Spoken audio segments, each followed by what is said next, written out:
A confessed serial killer indicted for killing another woman. Michael Townsend first sat down with WRG investigators in a Florida prison in 2019, where he admitted to killing multiple people across the Mid-South, including 2 women in Memphis.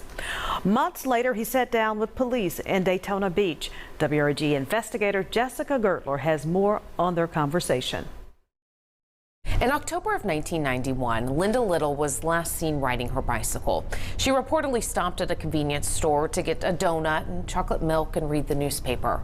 When she didn't show up to work, that's when her family knew something was wrong. I don't know the exact specifics, but that was what we knew at that time. The lack of information weighed heavily on Wanda Henson. Her older sister, Linda Little, lived a few blocks away at the time at Daytona Beach. Henson had just seen her. I went and gave her a little early birthday present. And so we stood out in the yard and talked. That was the last time she saw Little. A missing persons report was filed on October 14th, 1991. The next 3 decades, there would be few leads in the case. Through the years, it's gotten a lot easier, but I would just cry at a moment's notice. I was on coke real bad, and so I just started going around. In 2019, we sat down with Michael Townsend inside a Florida prison where he was spending a life sentence for killing his childhood friend inside her Titusville, Florida home. Something can trigger it to where I snap and I end up, doing some dumb. Townsend told us in the late 80s, while on a lot of drugs, he started traveling around the Southeast. He told us his drug-obsessed lifestyle often ended with another person dead.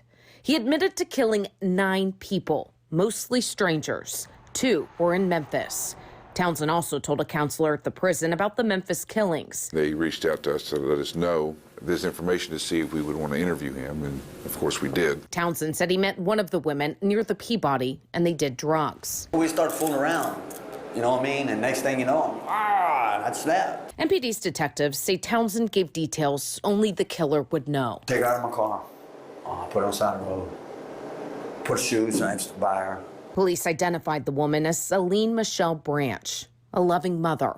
She was killed in 1993, just 9 days before Christmas. My intentions are not to hurt no one. Those are not my intentions. I didn't want to kill anyone.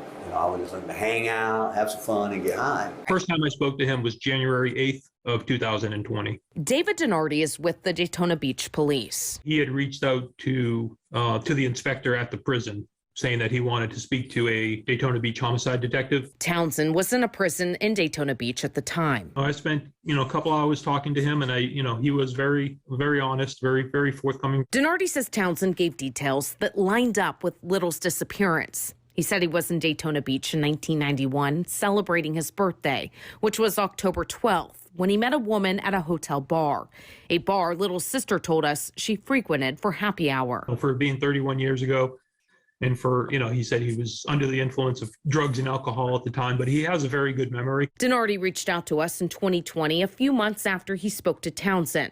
On March 10th, Townsend sent us a message through the prison's messaging system. He said, "Talk to Daytona and confess to the murder. I'm waiting to hear from them. We'll tell you all about it." We followed up with Townsend and are waiting to hear back.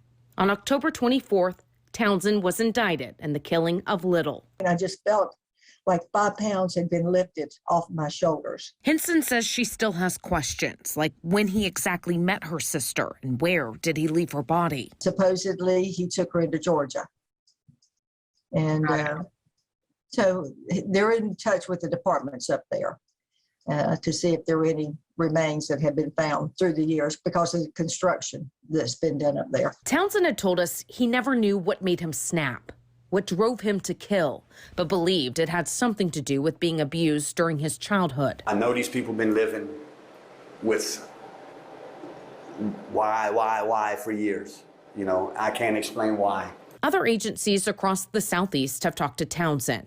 He also told us he hit a woman with a stick in a cemetery in Mississippi around the same time he was reportedly in Memphis. Around the same time, a woman was found dead in Rosedale, left in a cemetery next to the Mississippi River levee. Her case remains unsolved. Are you convinced that there's more out there? There's more cases that he could be connected to?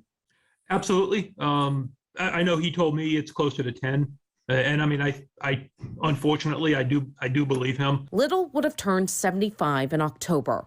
She would have been a great grandmother. She lived her life more in the short period of time that she lived than a lot of people live in their whole life. Hinson misses her every day.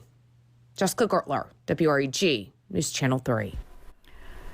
Shelby County District Attorney's Office never filed charges in the Memphis case police linked him to because Townsend is already spending life in prison. MPD hasn't identified the second woman.